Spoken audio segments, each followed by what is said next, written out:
Comment distribuer une référence de 10 MHz à nos instruments de mesure, et ce, à coût modeste? Vive la vidéo! Qu'est-ce qu'on a sur cette plaquette Hewlett-Packard? Eh bien, je vous donne en mille le condensateur électrolytique. Bidouilleur, salut!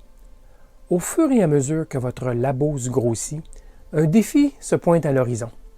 Comment alimenter votre générateur radiofréquence, votre fréquence-mètre et votre analyseur spectral d'une bonne référence de fréquence?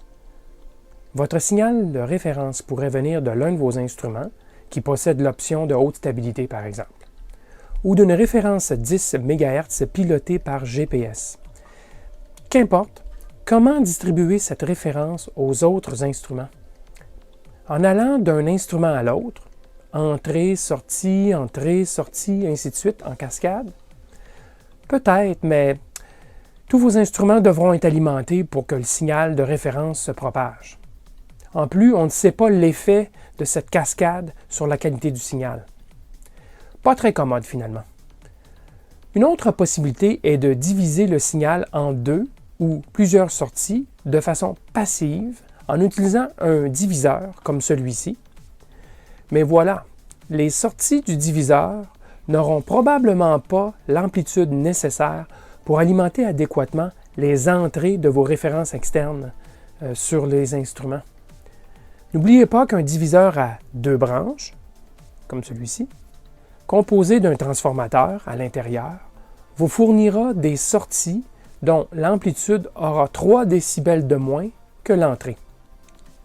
Pour un diviseur à 4 branches, comme celui-ci, ce sera 6 décibels en moins, donc la moitié de l'amplitude par rapport au signal d'entrée. Si vous optez plutôt pour un diviseur fait de résistance, donc un diviseur résistif, c'est 6 décibels de moins pour un 2 branches. Aussi bien ne pas parler d'un diviseur résistif à 4 branches. Donc, il faut pouvoir reproduire le signal de référence de 10 MHz en plusieurs copies, ayant une amplitude suffisante et une bonne fidélité comparée au signal original. L'amplitude requise est habituellement de l'ordre d'1 volt RMS ou plus, mais ça varie d'un instrument à l'autre, d'une marque à l'autre aussi. Bien, il existe des amplificateurs de distribution professionnels qui s'affranchissent très bien de cette tâche. Bruit de phase très faible, isolation galvanique entre les pores, stabilité hors pair en température, etc. Avez-vous 200 $ à mettre sur un ampli de distribution? Ou bien même 2000 $? Il est possible de s'en fabriquer un à moindre coût. Mais on peut aussi utiliser un amplificateur de distribution de signal vidéo décommissionné. Je parle ici d'un ampli conçu pour distribuer un signal de type RGB ou composite, habituellement présent en studio. Je ne parle pas d'un ampli de signal d'antenne pour la maison. Depuis l'avènement de la télé numérique, il y en a en circulation de ces amplis à bas coût. Regardons donc plus en détail de quoi il s'agit. Un ampli vidéo est habituellement construit d'un seul étage d'amplification et c'est ainsi fait. On a habituellement une entrée avec connecteur BNC terminée à 75 ohms. C'est typique. Dans la vidéo, c'est presque toujours du 75 ohms. Ensuite, il y a un couplage capacitif pour bloquer toute tension courant continu qui pourrait venir déranger notre étage d'amplification. On a notre étage d'amplification qui est habituellement conçu soit d'un ampli opérationnel spécialisé, donc à très large bande et avec un courant de sortie assez élevé, ou des transistors, un ou des transistors alimentés par un étage précédent, souvent un ampli opérationnel plus typique. On va avoir un ampli ici dont la sortie est très forte, donc dont l'impédance de sortie va tendre vers 0. Alors, avec une impédance de la sorte, on va pouvoir alimenter plusieurs branches. Ici, j'en ai illustré 4, mais j'en ai déjà vu plus. J'en ai vu jusqu'à 8 sur un ampli. Ces branches-là vont avoir une terminaison série de 75 ohms, chacune. Donc, comme ici, le courant est plutôt fort et l'impédance est près de 0, ça va créer une isolation inhérente due à la résistance et due au fait que l'ampli opérationnel est capable de maintenir ce point assez à l'endroit où il le veut, compte tenu de l'impédance près de 0. Donc, on a des branches terminées en source à 75 ohms et qui iront sur des connecteurs BNC, habituellement 75 ohms, mais j'en ai vu aussi du 50 ohms et en entrée et en sortie.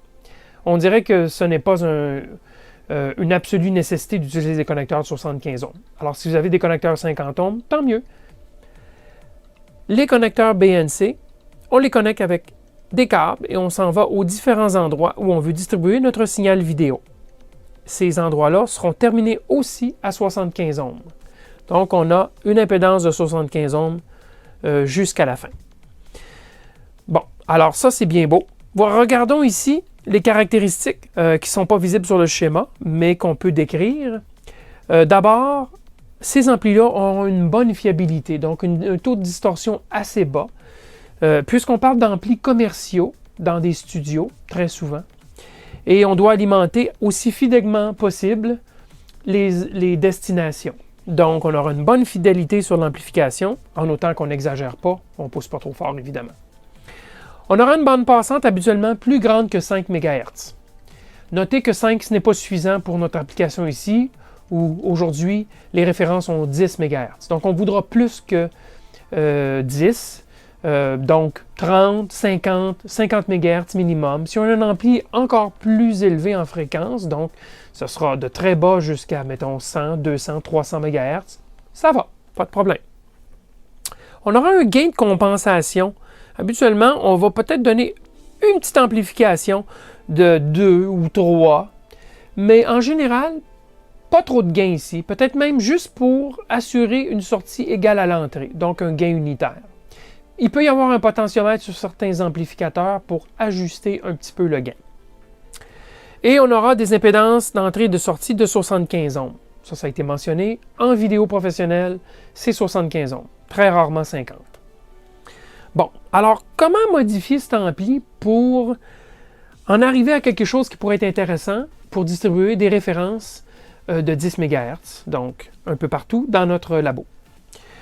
Première chose, des terminaisons de 50 ohms, soit ici, soit ici. Ça va, on pourra en mettre une ici facilement pour terminer le signal à 50 ohms. On pourrait aussi remplacer ces résistances-ci par des résistances de 50 ohms. Mais attention, il faut regarder comme il faut le circuit. Il faut ouvrir la boîte et regarder dedans. Quel genre d'étage on a ici pour l'amplification? Souvent, et dans les amplis les plus modernes, maintenant aujourd'hui, on utilise des amplis opérationnels plutôt que des transistors. Alors, on va voir la fiche descriptive de l'ampli et on regarde le courant maximum et la dissipation de puissance maximum que l'ampli peut pousser. Et on va s'apercevoir que souvent avec 4 sorties de 75 ohms, c'est le maximum possible. L'ampli ne pourra pas pousser plus que cela. On va le décrire dans la fiche habituellement. Alors, changer les résistances, peut-être, à 50 ohms, mais il faudra peut-être enlever certaines des sorties pour ne pas surcharger notre ampli. C'est quelque chose à vérifier.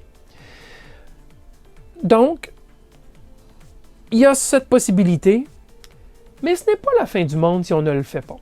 On pourrait aussi utiliser des câbles de 75 ohms jusqu'à nos instruments, plutôt que d'y aller avec des câbles de 50 ohms. Des câbles de 75 ohms sont peu dispendieux. Même dans les surplus, les marchés aux puces, les gens les jettent presque, parce que ce ne sont pas des câbles de 50 ohms. Alors, on pourrait y aller en 75 ohms jusqu'au bout. Cependant, il y a une possibilité ici, c'est que même votre instrument de mesure à l'autre bout n'aura pas nécessairement 50 ohms d'impédance. J'en ai vu avec des terminaisons internes, donc qu'on ne modifie pas normalement, de 100 ohms, 500 ohms et même 1000 ohms. J'ai vu 1000 ohms d'impédance d'entrée sur l'entrée de référence externe de compteur de fréquence. Donc, même si on travaillait fort à avoir 50 ohms jusqu'au bout, peut-être qu'on n'aura même pas une terminaison interne de 50 ohms. Alors, on garde les câbles courts, évidemment. On peut analyser la forme du signal. On peut s'assurer que l'appareil fonctionne bien à l'autre bout. Mais bon, c'est votre choix, mais attention au courant, comme je vous l'explique. Ne surchargez pas votre ampli, sinon, vous verrez un peu plus tard. Je vais vous montrer quelque chose. Couplage capacitif, absolument. Ça, c'est quelque chose qu'on veut absolument faire. Je prends un crayon pour vous le montrer.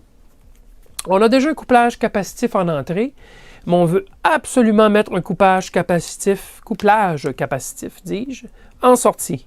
Donc, on va soulever une des deux broches de nos résistances et on va rajouter un condensateur céramique typique de plus grand qu'1 nanofarad. Je vous conseille 10 nanofarad ou 100 nanofarad. Il n'y a aucun problème. Ce n'est pas critique. On veut juste bloquer la tension CC qui pourrait revenir de l'instrument et venir hanter et déranger votre ampli ici.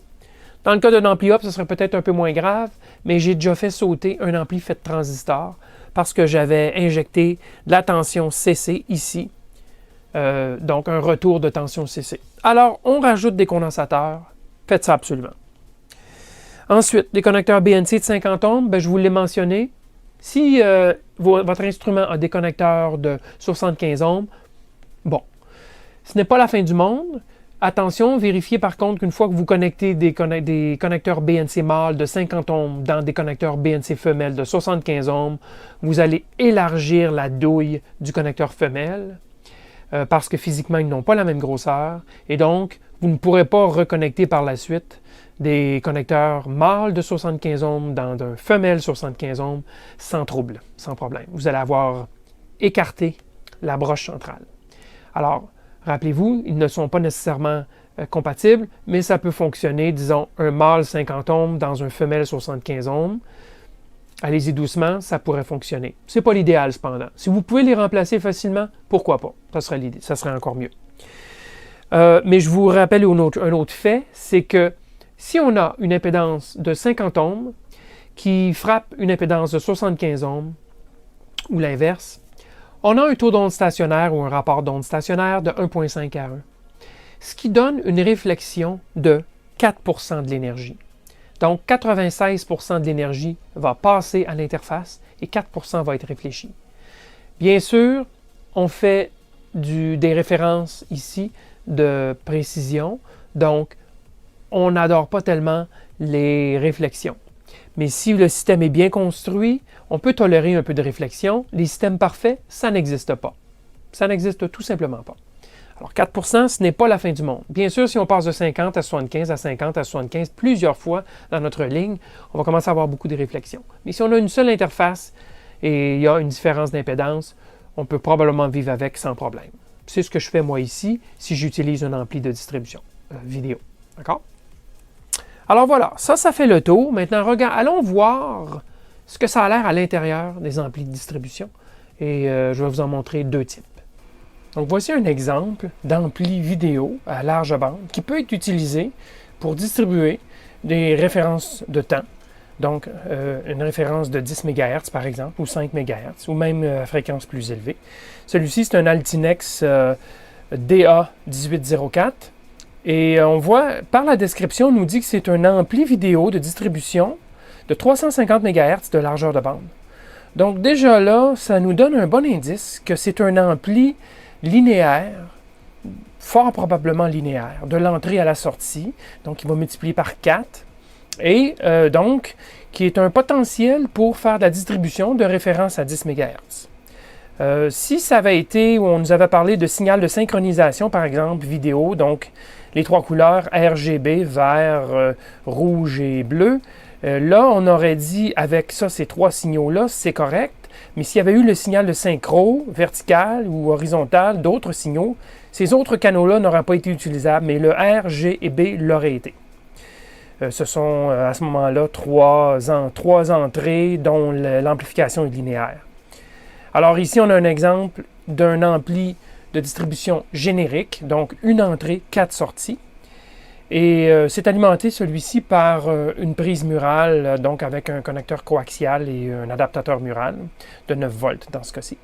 Et il nous met même une petite diode allumée lorsque le signal est valide à l'entrée.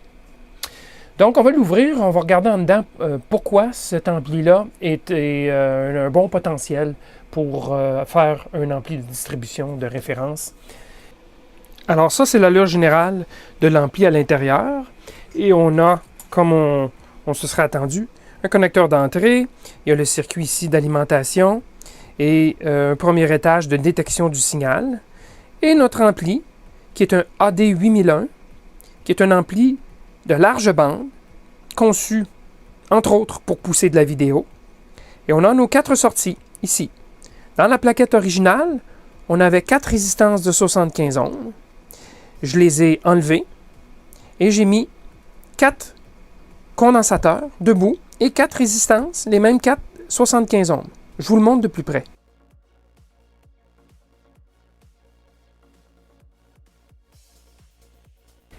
Je vous en montre une autre.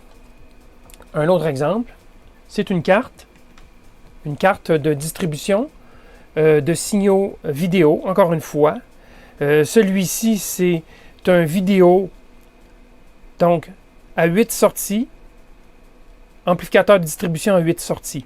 Bon, celui-ci se monte dans un châssis. J'ai acheté le châssis, il y avait plusieurs cartes dedans, je vous en montre juste un.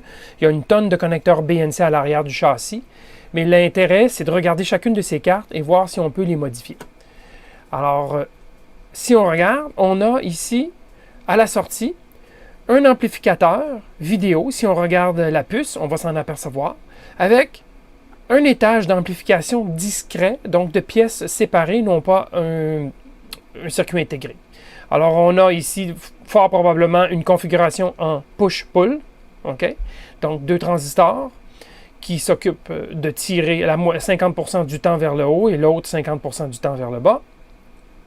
Et on a des résistances ici de terminaison qui sont toutes connectées sur le même îlot de cuivre. Donc, visiblement, on a un ampli qui pousse ces 8 sorties en parallèle, donc, avec 8 terminaisons. Si on regarde, c'est des terminaisons de 75 ohms. Vous pouvez prendre ma parole si vous n'êtes pas capable de le lire. Alors, c'est 8 résistances de 75 ohms qui s'en vont au connecteur à l'arrière, qui éventuellement vont vers les BNC. Donc, un autre potentiel ici de modification. Ce qu'on pourrait faire, c'est soulever ces résistances et, comme je l'expliquais, mettre un condensateur de, par exemple, 100 nanofarad en série avec ces résistances.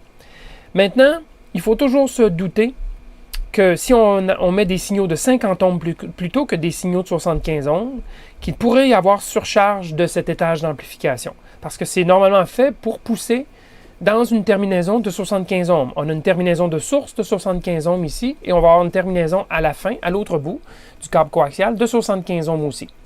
Donc cet ampli-là est construit pour pousser à 75 ohms d'impédance.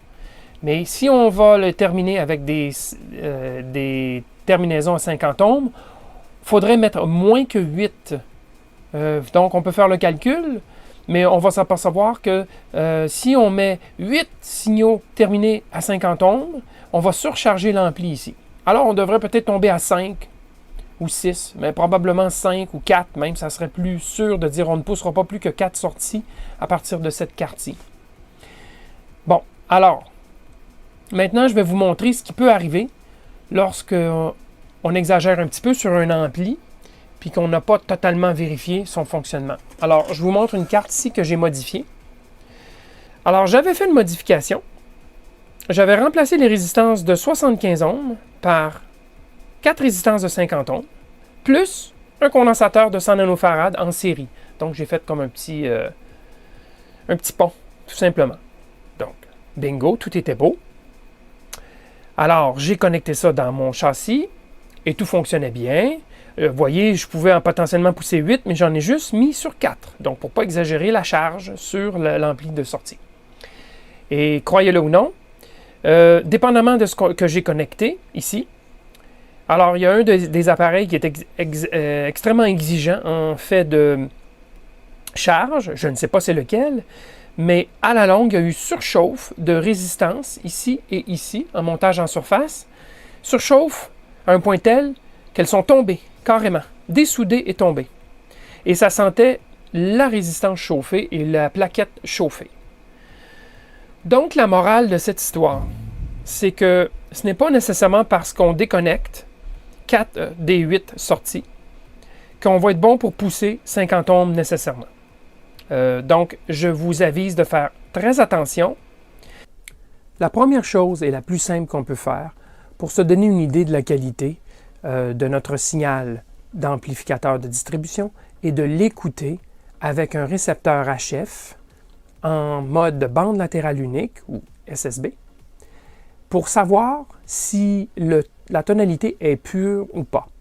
Alors, on se met en BLU, on syntonise la fréquence de 10 MHz, plus ou moins, on ajuste le VFO et on écoute la tonalité produite pour voir s'il y a un résiduel, une oscillation parasite par-dessus la tonalité ou si la tonalité est pure. Regardez par exemple la différence entre 1, la tonalité pure, et 2, une tonalité distorsionnée.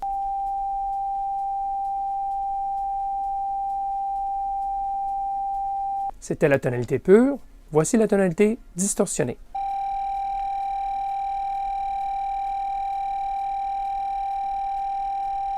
Bon, j'ai exagéré quand même beaucoup le niveau de distorsion sur le signal, mais c'est pour vous montrer qu'il est possible d'entendre la différence. Donc, aiguisez-vous les oreilles, servez-vous d'un logiciel d'analyseur de spectre sur PC, analyseur audio, je dis bien, il y en a plusieurs de gratuits, et regardez le contenu spectral du signal audio pour vous donner une idée aussi de la qualité du signal. Maintenant, quelle autre mesure est-ce qu'on peut faire pour juger de la qualité de notre signal de sortie? Ben, allons voir l'oscilloscope. Donc, on peut aussi regarder à l'oscilloscope pour voir l'allure de notre signal. Ici, je regarde le signal d'entrée de l'amplificateur de distribution et le signal de sortie. Donc, j'ai la chance d'avoir plus d'une sortie sur ma référence GPS de 10 MHz. Donc, j'analyse une de ces sorties et j'analyse la sortie de l'ampli de distribution. Et on voit ici, donc ça c'est le signal 10 MHz. On voit que l'ampli de distribution semble être assez linéaire, donc il ne semble pas distorsionner le signal.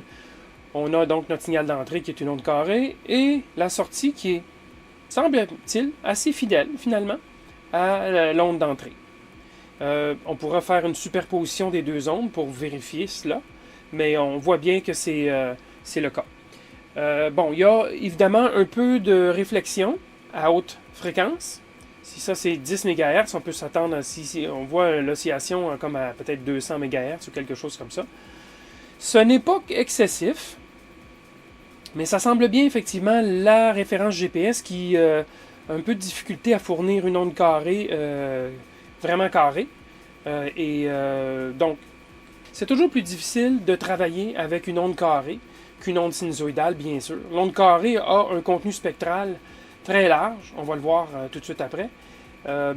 Et donc, il est possible qu'à plus haute fréquence, on ait un peu de résonance, ou en tout cas du taux d'onde stationnaire, des réflexions, qui viennent s'additionner à notre onde carrée. C'est le cas ici sur la sortie de ma référence GPS. Donc, l'ampli ne semble pas causer de problème additionnel par rapport à ce qu'il reçoit de la référence GPS. D'accord? Cette oscillation-ci n'est pas excessive dans le cas présent. On aimerait mieux pas en avoir, mais elle n'est pas excessive. C'est pour ça que c'est toujours plus facile de travailler avec une onde sinusoïdale quand on a des références. Donc une onde sinusoïdale à 10 MHz. Bon, le front d'onde ne sera pas tout aussi à pic, mais c'est ce que beaucoup utilisent. Et il y a beaucoup d'instruments de mesure d'ailleurs qui fournissent une onde sinusoïdale. D'ailleurs, les références cristal, les oscillateurs dans un four ont habituellement une sortie sinusoïdale aussi. Donc, dans ce cas-ci, par contre, ma référence fournit une onde carrée et je dois composer avec. Rappelez-vous que le signal doit être terminé à 50 ohms. Ça, c'est une absolue nécessité dans ce cas-ci. Et si vous n'avez pas de terminaison à l'intérieur même de l'oscilloscope, ce qui est le cas ici, les lumières rouges indiquent que la terminaison est allumée, vous pouvez utiliser une terminaison de 50 ohms qui passe en continu, donc feed-through, donc qui alimente le signal tout droit tout en le terminant. Vous installez ça ici à l'entrée de l'oscilloscope et vous pouvez faire le travail. Il faut absolument le terminer à l'oscilloscope, le signal. Sinon, bien, on obtient une forme d'onde avec beaucoup de réflexion. On n'a pas le vrai portrait de la situation. Alors, j'ai fait une capture d'écran du signal d'entrée et j'y rajoute le signal de sortie. J'ai ajusté sa position et son amplitude sur l'oscilloscope. Et on voit bien qu'il y a une superposition quasi parfaite entre l'entrée et la sortie. Donc, c'est clair que notre ampli de distribution fait un bon travail, semble assez linéaire. Maintenant, on va regarder à l'analyseur de spectre pour voir s'il y a moyen de voir autre chose. Donc, le contenu spectral large et étroit. Alors, si on fait l'analyse du contenu spectral de notre signal de sortie de l'ampli, on voit bien que c'est un contenu qui est très riche en harmonique. Notre signal à 10 MHz est ici, puisqu'on fait de 0 à 100 MHz, donc il y a 10 divisions. Donc notre 10 est ici, c'est le signal le plus élevé, si on élimine le 0 bien sûr. C'est notre 10 le plus élevé. Et on voit qu'il y a un contenu très riche en harmonique. On s'en serait attendu puisqu'on est loin d'une onde sinusoïdale. On avait une onde carrée au coin arrondi et avec une certaine de la réflexion, donc un peu d'oscillation. Donc, c'est conforme.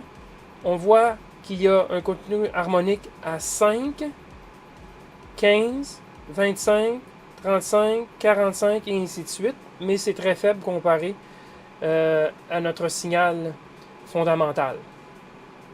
Bon, on ne fera pas l'analyse détaillée du pourquoi il y a un 5 ici, mais il est fort probable, il est toujours possible qu'il y ait un oscillateur 5 MHz à l'intérieur de la référence et qu'il y ait un doubleur pour produire le 10 MHz. Ça pourrait expliquer pourquoi on a un peu d'énergie au niveau du 5 MHz. Bon, alors maintenant, j'ai élargi la vue. On est de 0 à 500 MHz. Et on regarde le contenu spectral et on s'aperçoit que jusqu'à 200, disons 220, 230, 250 MHz, il y a quelque chose de perceptible sur l'analyseur de spectre.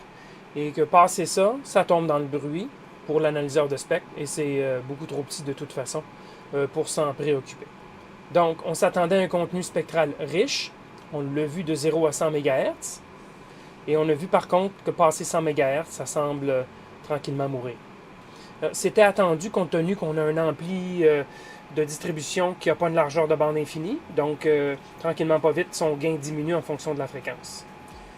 Donc, voilà. C'est attendu, ce genre de contenu spectral, compte tenu qu'on n'a pas une onde sinusoïdale parfaite en entrée.